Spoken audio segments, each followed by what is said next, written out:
आनंद कोठे घ्यावा. घरभर झालेला पसारा आवरताना तिचं नेहमीसारखं बडबड करणं सुरूच होतं. नुसती टणटण.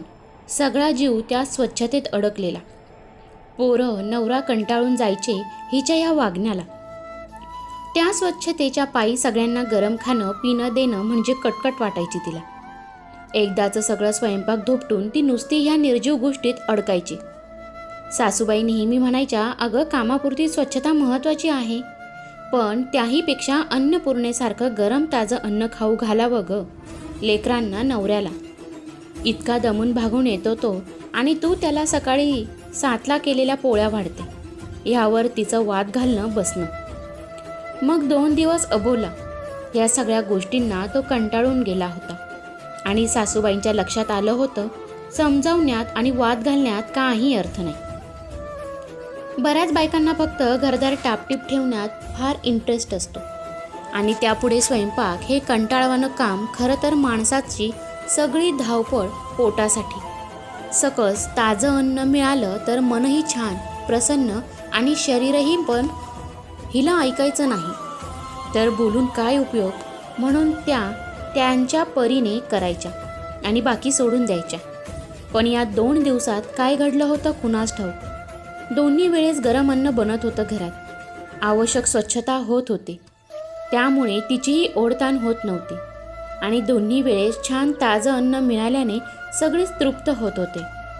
शेवटी आज त्याने जरा वेळ काढून विचारलंच तिला, काय मॅडम, आम्ही एवढं समजावत राहिलो तरी नाही लक्षात आलं आणि आता कोण गुरु मिळाला हा बदल घडवायला. ती हसली आणि म्हणाली, तसंच समज गुरुच मिळाला. परवा दिवाळीचं उरलेलं फराळाचं देऊन टाकावं म्हणून मी रस्त्यापलीकडे फुटपाथवर ती प्लास्टिकचा आडोसा केलेली झोपडी आहे ना, तिथे गेले होते. तिथलं दृश्य पाहून तर मन नतमस्तक झालं माझं. अरे ती बाई कमरेपासून अधू आहे. त्या माणसाला एक पाय नाही, तो फुगे विकतो. तो निघण्याच्या घाईत तर ती बाई त्याला गरम भाकरी करून वाढत होती. दोघांच्या चेहऱ्यावर कुठलाच त्रागा नाही. ती खरडत सगळं काम करत होती. झोपडी अगदी प्रसन्न. त्यांची ती अपंगांची सायकल, त्याला फुगे फुगवून लावलेले. पलीकडे एक पोरगा फुगे फुगवत होता. त्याला म्हणाली, गरम गरम खाऊन घे, मग दिवसभर काही नाही खाल्लं तरी चालतं. त्यालाही गरम भाकरी वाढली. मी बघत होते. सगळं तेवढ्यात माझ्याकडे लक्ष गेलं. पटकन खाली खरडत बाहेर मी उरलेलं फराळाचे दिलं तर म्हणाली, बाई तुम्ही दिलत पण आता हे खाण्याजोगं नाही, खूप शिळं झालंय, पण माझ्या कामाचं आहे. तो मागचा ड्रम आहे ना, त्यात टाकते म्हणजे आम्हाला गॅस मिळतो त्यातून.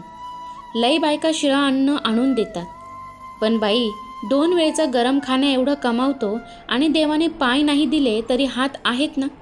लेकराला आणि नवऱ्याला गरम खाऊ घालते. बुद्धीचे मनाचे मार्ग शेवटी पोटातून तर जातात ना. पण बायकांनी दिलेलं अन्न फेकत नाही मी. पोरांना शिकून मास्तरशी डोकं लावून तो बायोगॅस बनविलाय. शिळ्या अन्नावर खरकट्यावर चालतोय तो. थोडा खर्च लागला पण होते काही मनी सोन्याचे. मग म्हटलं सोन्यासारखा जोडीदार आहे ना, मग मोडून करू बायोगॅस. माझी चुलीची कटकट गेली आणि मला गॅस मिळाला. चला येऊ का, ह्यांना फुगे विकायच्याला जायचंय. ती खरडत परत झोपडीत गेली आणि मला प्रकर्षाने जाणवलं किती ते समाधान तिच्या वागण्यात. गरीब म्हणून मिळवणाऱ्या शिळ्या अन्नाचा वापर करण्यासाठी असलेली ती कल्पकता आणि मुख्य म्हणजे आपल्या घराच्या गरम अन्नाचं खाऊ घालण्याची तयारी देखील अपंगत्व असून, आणि आपण मात्र धडधाकट असून फक्त निर्जीव वस्तूत गुंतलेलो. कंटाळा येतो म्हणून सकाळी थापलेली पोळ्यांची चळत आली डोळ्यापुढे. तुमचे जेवताना वैतागलेले चेहरे आले समोर आणि मग ठरवलं मनाने, दोन्ही वेळेस गरम जेवण बनवायचं कुटुंबियांसाठी. त्याने तिचा हात हातात घेतला आणि म्हणाला, थँक्स. ती म्हणाली, असं नाही, मला बायोगॅस बनवायला मदत करा मगच. तो हसला, म्हणाला, नक्कीच, फक्त त्याला टाकायला परत शिळं अन्न स्पेशली करू नकोस. ती म्हणाली, छे, ओला कचरा माझ्या डस्टबिनला टाक असं सांगितलं.